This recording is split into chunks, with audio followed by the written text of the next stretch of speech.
नमस्कार दोस्तों, tally RP9 course के लेक्चर 5 में आपका स्वागत है। आज के इस लेक्चर में हम डेबिट एंड क्रेडिट के रूल को समझेंगे ताकि वाउचर्स में एंट्रीज करते समय हमें ये क्लियर रहे कि कौन सा अकाउंट डेबिट साइड में आएगा और कौन सा क्रेडिट साइड में। क्योंकि एक बार अगर आप डेबिट एंड क्रेडिट के रूल को अच्छे से समझ गए तो फिर आप आसानी से किसी भी ट्रांजैक्शन की एंट्रीज वाउचर में कर सकते हैं। नहीं तो क्या होगा कि आपको समझ ही नहीं आएगा कि एक ट्रांजैक्शन में आपको किस अकाउंट को डेबिट करना चाहिए और किस अकाउंट को क्रेडिट करना चाहिए। तो ये एक सिंपल सा रूल है जिसे अगर हम समझ गए तो हमारे लिए डेबिट एंड क्रेडिट को समझना बहुत आसान हो जाएगा।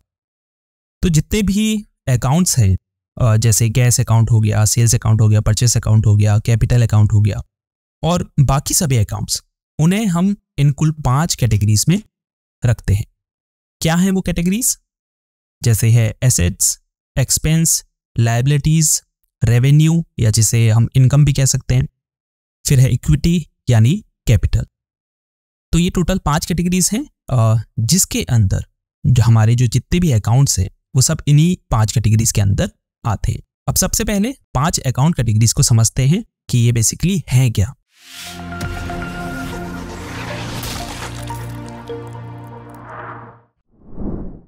तो फर्स्ट अकाउंट कैटेगरी है एसेट्स यानी संपत्ति। Assets are resources owned by a business that hold economic value and can be used to generate future benefits. यानी एसेट्स जो हैं वो एक बिजनेस द्वारा ओन्ड वो रिसोर्सेज होते हैं, यानी वो संसाधन होते हैं जो कुछ इकोनॉमिक वैल्यू होल्ड करते हैं। मतलब उनकी कुछ वैल्यू होती है या उनकी कुछ कीमत होती है इन टर्म्स ऑफ मनी।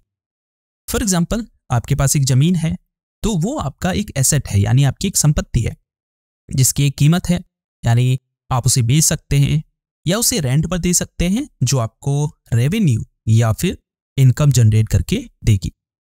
तो एसेट्स जो है वो एक बिजनेस के या बिजनेस द्वारा ओन्ड वो संसाधन होते हैं जिनकी एक इकोनॉमिक वैल्यू होती है, जिसे यूज करके वो बिजनेस भविष्य में फायदा ले सकते हैं।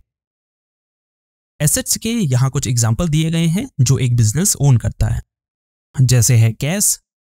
तो अगर एक बिजनेस के पास कैश है या कैश में मनी है, या फिर अगर बैंक में भी उसके पास फंड्स हैं, यानी उसने बैंक में पैसे जमा किए हुए हैं जिसे वो इमीडिएटली जो है एक्सेस कर सकता है, तो वो उस बिजनेस की संपत्ति है जिससे वो और माल खरीद कर रेवेन्यू या इनकम बेसिकली जनरेट कर सकता है। दूसरा है अकाउंट रिसीवेबल। अकाउंट रिसीवेबल का मतलब होता है कि अगर किसी कस्टमर ने आपसे उधार में माल खरीदा तो वो भी बिजनेस का एक एसेट है जिसे कस्टमर बाद में जो है आपको पे करेगा। तो ये जो है अकाउंट रिसीवेबल में आता है और वो एक बिजनेस का एसेट होता है, यानी कस्टमर की आपके प्रति एक देनदारी है। तो वो देनदारी जो है अकाउंट रिसीवेबल में आती है और उसे एक बिजनेस का एसेट माना जाता है।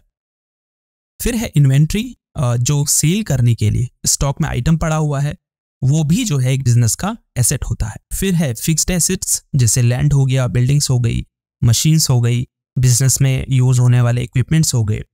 तो जितने भी टेंजिबल एसेट्स हैं जिनकी लाइफ 1 साल से ज्यादा होती है वो आते हैं आपके फिक्स्ड एसेट्स के अंदर और वो एक बिजनेस के एसेट्स होते हैं।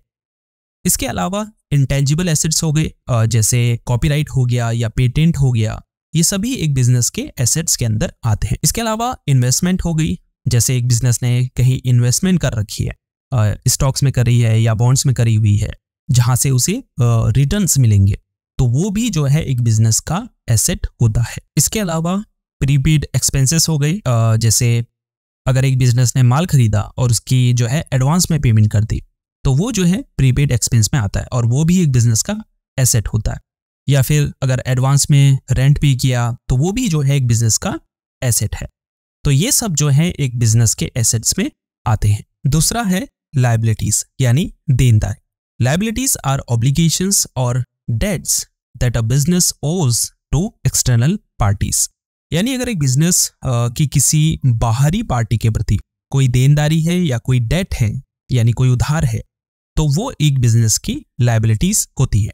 फॉर एग्जाम्पल, अकाउंट पेएबल है। अकाउंट पेएबल क्या होते हैं? अगर एक बिजनेस अपने सप्लायर से उधार में माल खरीदता है तो वो अकाउंट पेएबल में आता है और वो एक बिजनेस की उस सप्लायर के प्रति एक लायबिलिटी होती है, यानी एक देनदारी होती है, क्योंकि उसने उधार में माल खरीदा है और उस पैसे को उसे बाद में उस उधार को बेसिकली उसे बाद में पे करना पड़ेगा। दूसरा है लोन पेएबल, यानी एक बिजनेस ने अगर किसी बैंक से या किसी फाइनेंशियल इंस्टीट्यूशन से लोन लिया है तो वो भी एक बिजनेस की उन बैंक के प्रति या उन फाइनेंशियल इंस्टीट्यूशंस के प्रति एक लायबिलिटी है। ऐसे ही टैक्सेस पेएबल हैं, जैसे इनकम टैक्स पे करना है, तो ये भी जो है एक बिजनेस की लायबिलिटी होती है गवर्नमेंट के प्रति या फिर अपनी टैक्स अथॉरिटी के प्रति। तीसरी अकाउंट कैटेगरी पर बढ़ते हैं जो है एक्सपेंस यानी खर्चे। Expense accounts represents the cost incurred by the business to generate revenue, यानी रेवेन्यू जनरेट करने के लिए एक बिजनेस की जो कॉस्ट लगी यानी उसका जो खर्चा हुआ उसे हम एक्सपेंस कैटेगरी में डालते हैं। एग्जाम्पल के लिए आपने रेंट पे किया या सैलरीज एंड वेजेस एक्सपेंस आपके हो गए, यानी जो एम्प्लॉय को आपने सैलरी दी या मजदूरी आपने दी। यूटिलिटीज एक्सपेंसेस हो गए, जैसे इलेक्ट्रिसिटी बिल हो गया, वाटर बिल हो गया, टेलीफोन बिल हो गया, तो ये भी जो है आपके एक्सपेंसेस में आते हैं। इसके अलावा एडवर्टाइजिंग एंड मार्केटिंग एक्सपेंस हो गया, यानी एक बिजनेस ने अपने प्रोडक्ट को या अपने ब्रांड को प्रमोट करने के लिए एडवर्टाइजिंग या मार्केटिंग में जो भी पैसा खर्च किया वो हो गया। फिर है रिपेयर्स एंड मेंटेनेंस एक्सपेंस। इसके अलावा भी कई खर्चे हैं, जैसे इंश्योरेंस एक्सपेंस है, कॉस्ट ऑफ गुड्स सोल्ड है। तो वो सभी खर्चे जो एक बिजनेस को रेवेन्यू जनरेट करने में या फिर एक बिजनेस को स्मूथली रन करने में हेल्प करते हैं, उन्हें हम एक्सपेंस कैटेगरी में डालते हैं। चौथी अकाउंट कैटेगरी है इक्विटी, यानी हिंदी में इसे हम कहेंगे हिस्सेदारी या फिर आप कैपिटल भी इसे कह सकते हैं। Equity represents the owners stake in the business including investments and retained earning. तो इक्विटी या कैपिटल का मतलब है एक बिजनेस में उसके ओनर्स का स्टेक, यानी उसके ओनर्स की हिस्सेदारी, जिसमें ओनर्स के द्वारा की गई इन्वेस्टमेंट और रिटेन्ड अर्निंग, ये दो चीजें शामिल होती हैं। तो पहला है ओनर्स कैपिटल, यानी एक बिजनेस को शुरू करने के लिए उसके ओनर्स द्वारा जो इन्वेस्टमेंट की गई या जो पैसा लगाया गया, मान लीजिए 10 लाख रुपए लगाया, तो वो जो 10 लाख रुपए है वो ओनर्स का उस बिजनेस में कैपिटल है या इक्विटी है। दूसरा है रिटेन्ड अर्निंग्स। फॉर एग्जांपल एक कंपनी का जो है 1 साल का नेट प्रॉफिट है 50 लाख रुपए। अब कंपनी क्या करेगी, इस प्रॉफिट को उसके ओनर्स या शेयर होल्डर्स में बराबर बांट देगी, जिसे कहते हैं हम डिविडेंड्स। अब लेकिन अगर कंपनी ऐसा करती है कि जितना भी प्रॉफिट कमाया वो सब बांट दिया, तो फिर उसके पास री इन्वेस्ट करने के लिए कुछ होगा ही नहीं। वो कैसे माल खरीदेगी और दोबारा रेवेन्यू या इनकम कैसे जनरेट करेगी? तो कंपनी क्या करती है, ओनर्स के डिविडेंड्स में से कुछ हिस्सा जो होता है प्रॉफिट का रिटेन कर लेती है, यानी उसे रोक के रख लेती है, ताकि उसे वो जो है बिजनेस में री इन्वेस्ट करे और दोबारा से रेवेन्यू जनरेट करे। तो अगर 4 ओनर्स हैं तो सबके प्रॉफिट में से जो है इक्वली हिस्सा जो है मनी का या प्रॉफिट का रिटेन कर लिया जाएगा, तो इसे कहते हैं रिटेन्ड अर्निंग। तो ये भी जो है उन ओनर्स का उस बिजनेस में कैपिटल होता है या इक्विटी होती है। लास्ट कैटेगरी है रेवेन्यू या income. Revenue accounts track the income earned by the business from its primary activities, example sales of goods और सर्विसेज। तो रेवेन्यू अकाउंट क्या ट्रैक करता है, जो भी बिजनेस की कमाई होती है उसकी प्राइमरी एक्टिविटीज से, यानी गुड्स और सर्विसेज को सेल करके, तो वो आपका जो है रेवेन्यू या इनकम कैटेगरी में आता है। एग्जांपल्स क्या हैं, जैसे सेल्स रेवेन्यू है, यानी कस्टमर को प्रोडक्ट बेचकर जो आपकी कमाई हुई, यानी एक बिजनेस की जो कमाई हुई वो आपका सेल्स रेवेन्यू में आएगा। सर्विस रेवेन्यू हो गया, यानी कोई सर्विस के बदले अगर चार्ज किया है तो वो सर्विस रेवेन्यू में आएगा। इंटरेस्ट इनकम हो गई, जैसे इन्वेस्टमेंट के थ्रू अगर एक बिजनेस ने इंटरेस्ट कमाया या फिर लोन पर इंटरेस्ट कमाया या फिर बैंक में जो उसकी मनी डिपॉजिट है उस पर अगर उसे कोई इंटरेस्ट मिल रहा है तो वो आपका इंटरेस्ट इनकम में आएगा। ऐसे ही रेंट के थ्रू अगर इनकम जनरेट हुई है एक बिजनेस की तो वो भी उसके रेवेन्यू या इनकम कैटेगरी में आते हैं। तो ये टोटल 5 कैटेगरीज हैं। क्या है, एसेट्स हैं, लाइबिलिटीज हैं, एक्सपेंस है, इक्विटी हो गई या कैपिटल जिसे आप कह दें, रेवेन्यू हो गया या जिसे हम इनकम भी कहते हैं। तो ये टोटल 5 कैटेगरी हैं। होपफुली आपको समझ आ गया होगा कि ये सब क्या है। अगर अभी भी डाउट है तो एक बार फिर से इस वीडियो को दोबारा से देखें ताकि ये सभी अकाउंट कैटेगरी आपको अच्छे से समझ आ जाए, क्योंकि जब ये अकाउंट कैटेगरी आपको अच्छे से समझ आएगी तभी जो डेबिट और क्रेडिट का जो रूल है आपके माइंड में क्लियर होगा। चलिए अब वापस डेबिट और क्रेडिट के रूल पर चलते हैं। तो अब ये तो आपको समझ आ गया होगा कि ये बेसिकली कैटेगरीज है क्या। अब आपके सामने अगर कोई ट्रांजैक्शन आती है जिसे आपको वाउचर्स में रिकॉर्ड करना है, तो इस रूल की हेल्प से कैसे समझेंगे कि कौन सा डेबिट में आएगा और कौन सा क्रेडिट में आएगा। तो जब भी एसेट्स और एक्सपेंस बढ़ेंगे यानी इंक्रीज होंगे तो आप उसे क्या करेंगे, डेबिट करेंगे।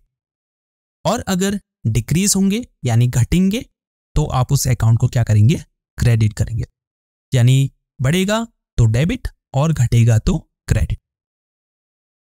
दूसरा, अगर लायबिलिटीज, रेवेन्यू या इक्विटी घटेगा तो डेबिट और बढ़ेगा तो क्रेडिट। यहां उल्टा है, ऊपर बढ़ने पर डेबिट है, यहां पर घटने पर डेबिट है।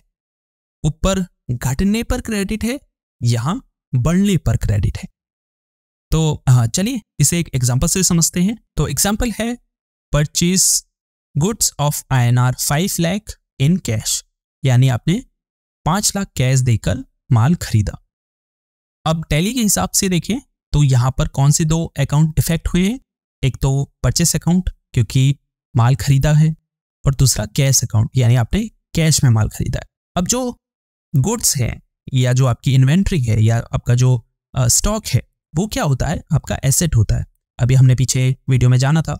और यहाँ पर जो है आपकी इन्वेंट्री या आपका स्टॉक जो है बढ़ रहा है क्योंकि आपने माल खरीदा है तो आपके पास और माल आया, तो वो क्या हो रहा है, आपका बढ़ रहा है। और जब भी एसेट बढ़ता है तो हम उसे क्या करते हैं, डेबिट करते हैं। तो आपका परचेस अकाउंट जो है डेबिट में जाएगा। अब दूसरा है कैश। अब कैश भी क्या है, हमारा एक एसेट है, और जब भी एसेट डिक्रीज होता है या घटता है तो उसे हम क्या करते हैं, क्रेडिट करते हैं। तो यहां पर कैश अकाउंट जो है आपका किस में जाएगा, क्रेडिट में जाएगा। तो ये एक एग्जांपल है। तो नेक्स्ट लेक्चर में हम और भी एग्जांपल्स देखेंगे। इसके अलावा साथ ही उन एग्जांपल्स के थ्रू वाउचर्स में एंट्री भी करेंगे जिससे क्रेडिट और डेबिट का जो रूल है वो आपको बिल्कुल क्लियर हो जाए। तो नेक्स्ट लेक्चर को जरूर देखें। अभी इसे यहीं पर एंड करते हैं। जाते जाते वीडियो को लाइक और चैनल को सब्सक्राइब करना बिल्कुल ना भूलें। आपसे मिलते हैं नेक्स्ट लेक्चर में। तब तक के लिए अपना ख्याल रखिए। Good bye.